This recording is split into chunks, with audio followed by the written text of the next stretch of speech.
In our good English today, you are going to know a story. One of the finest stories of a man who, to almost 40% of the people of this beautiful world became God. And he is none other than Lord Buddha. And today's story is based on God, Lord Buddha.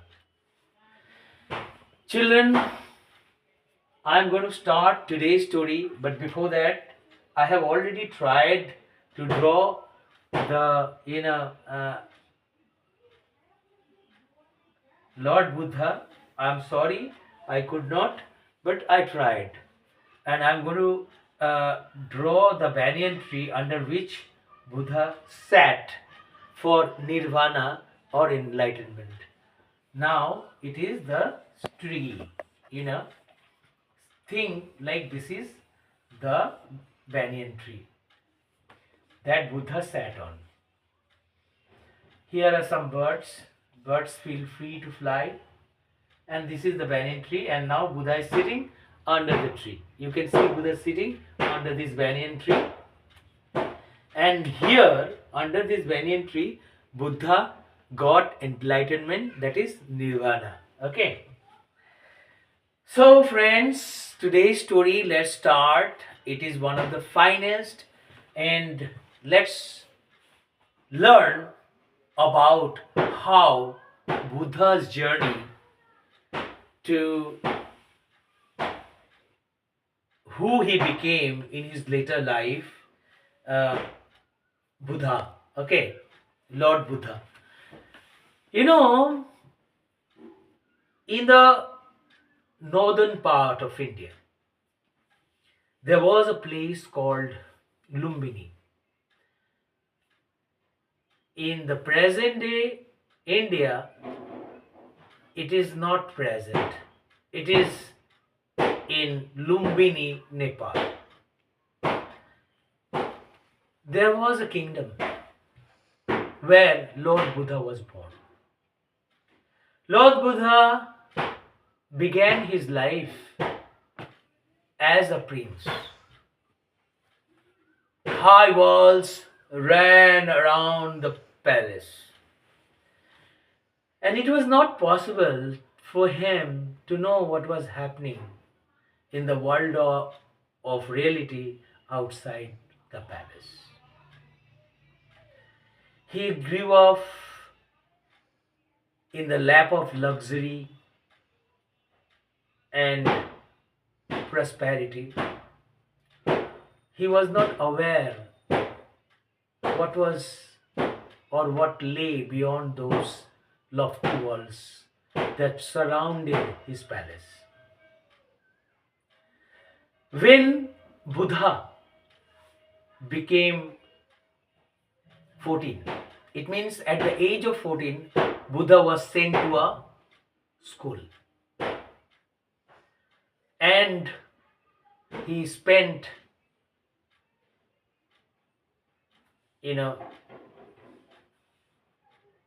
learning. He spent some, 4 years in the Vidyalaya where he learned Hindu scriptures. After that, he came back and his father made him marry. He married. He spent another 10 years in the palace. After a gap of 10 years, at the age of 25, one day he happened to see things he never expected. The first thing he saw was an aged man, a man who was ill. Then he saw a man begging, a poor man.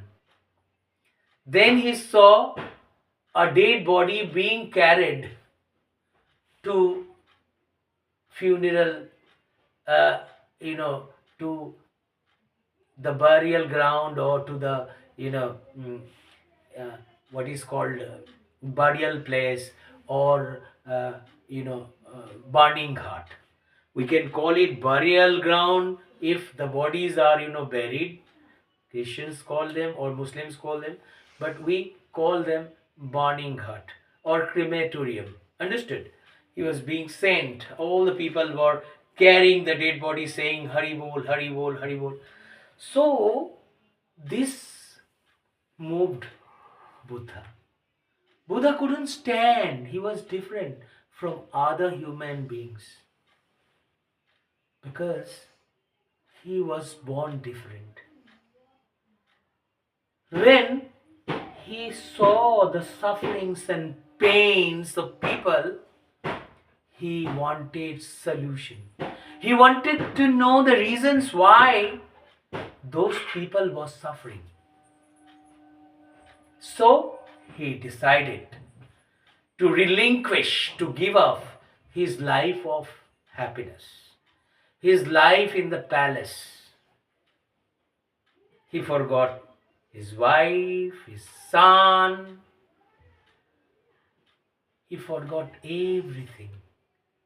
And he went out of his house in search of the solutions to the problems.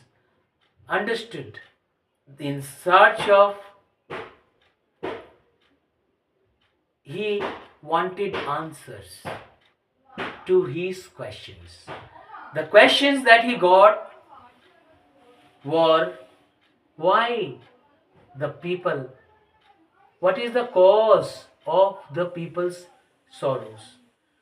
Why is not people immortal?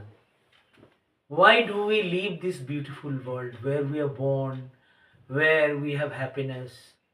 Why is there an end to everything? So he needed the answers to his questions. Why is there sorrow? Why is there unhappiness? Why are the people sad? How can the people, live in this world forever? Why do we have to go from here sooner or later? Why do the people die actually? Why do the people have problems? Why are they begging? Why are they suffering? These are the questions that actually that prevented him from living a sound life, from living a normal life in the lap of luxury in the palace. So he left his home. He was away from home for a period of 7 long years. But at the end, he went to Gaya, where he found a banyan tree. He decided to sit under the tree just to meditate. He went on meditating under the tree. To his utter surprise, he got answers to all his questions. He understood why the people were sad. He understood why the people suffer. He understood why sooner or later we leave this world. After he got the answers to all the questions, he got nirvana. It means enlightenment. He got enlightened. He got enlightenment. Then he decided to teach people from under the banyan tree. And the tree that gave him knowledge, buddhi, that tree was named the tree of knowledge, Bodhi tree. Understood? And this tree also gave, it was a holy place. And here Bhagavan Buddha became Bhagavan. Here only he became God. So Lord Buddha began to be known as Lord Buddha from the day he got enlightened. And the sermons he gave from under the tree. That place was so holy that Buddha didn't feel like leaving that. He began to teach people from under the tree. Thousands of people came for solutions to their day-to-day problems, and Buddha solved all their problems. There was a girl, I must not say girl, actually women are our mothers. Actually, my mother is also a woman. You know what happened? One day, a woman, a lady, lost her only lonely son. If a woman lost her, or if a mother lost her only son, you can understand the pain that she is undergoing or that she is passing through. The death of her only son made her mad. She went to all her neighbors, all the doors in her neighborhood, in the place where she lived. She tried all the doors. She went to almost every house and told them, give me medicines, to give her medicines. Why? She wanted them to bring her son back to life. When people saw that her son was dead and they cannot bring him back to life, they raised their hands. Raise their hands means, they actually wanted to say they can do nothing. Then he heard of an old man. She heard of an old man and she went to the old man. The old man said, I also can do nothing. I can tell you about a man and he is Lord Buddha. Only he is the right doctor who can bring your son back to life. I think he can solve your problem. You go to him. Then Kisa Gautami, her name was Kisa Gautami. She went running to Buddha and dropped at Buddha's feet and prayed to Lord Buddha, Buddha, please save my life. She is the only and lonely son. Buddha, what you can do, others can't. All the people told me it is only you who can save my son's life. Please, Buddha, bring my son back to life, please.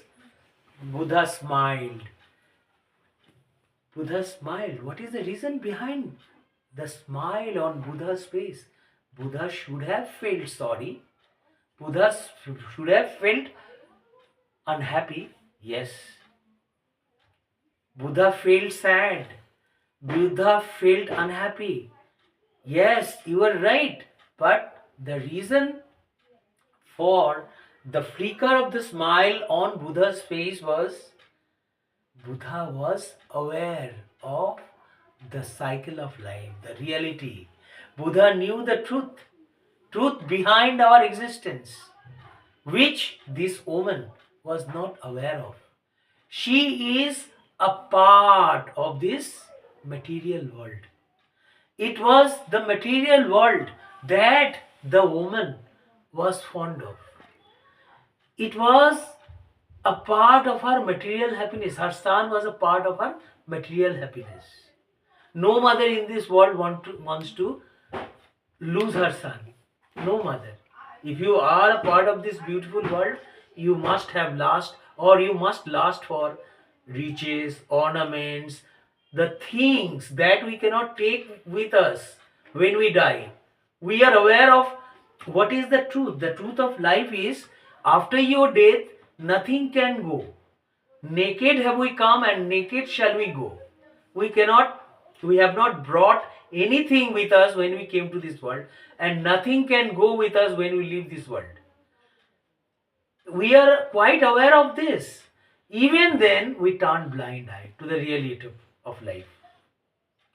We actually are so busy enjoying the beauty of life, the riches, prosperity, luxuries, that we have turned blind, we have become blind even with our eyes. And Kisa Gautami was one of them. And that was why, as she went mad.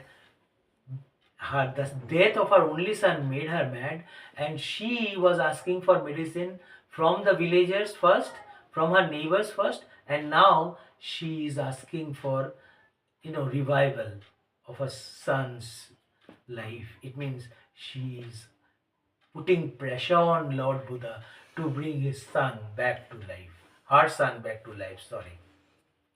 Then Buddha said, okay, fine, I will bring your son back to life, no problem.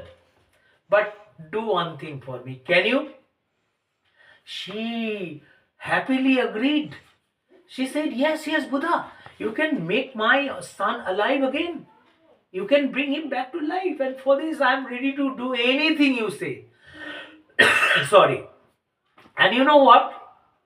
She accepted Buddha's, advice, and got ready to do what Buddha was going to tell her. Then Buddha said, okay, give me mustard seeds from a house where nobody understood has died. She said, yes, I will bring mustard seeds from a house where nobody has died. Very good. Where nobody, no nearest and dearest one has ever died. Okay, I am going, no problem. She went and tried every door asking for informations like regarding the death of her nearest and dearest one in every family, wherever she went. But to her utter surprise, she did not find a family where nobody has died. Every family she went to told her that they had lost one of their nearest and dearest ones. It saddened her. She decided to come back to Buddha with heavy heart.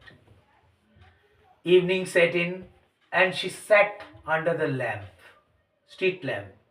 The entire world, the day, evening set in, and the darkness of the night dominated the, world.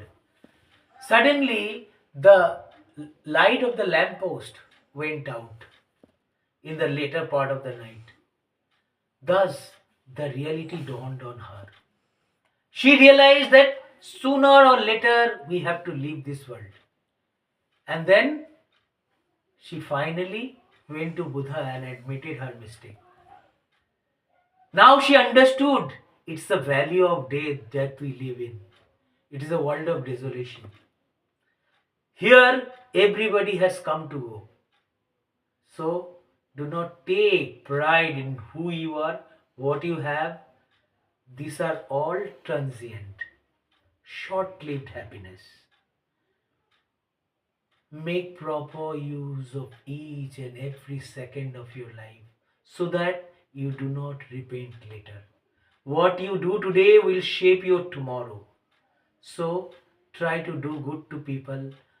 All the world is your home. The whole world is your country. A man should first think of the world as his home, and all the people living in this world are his brothers and sisters. So, my dear children, I hope you have understood the story and the message the story has for you. And I'm sure from now onwards you will change the way of you live your life. Do not try to do harm to others. Think of doing what is good for others. And this is how I want to end my story, and I'm sure that you have enjoyed my story. If you have liked my class, don't forget to give me a like. Bye.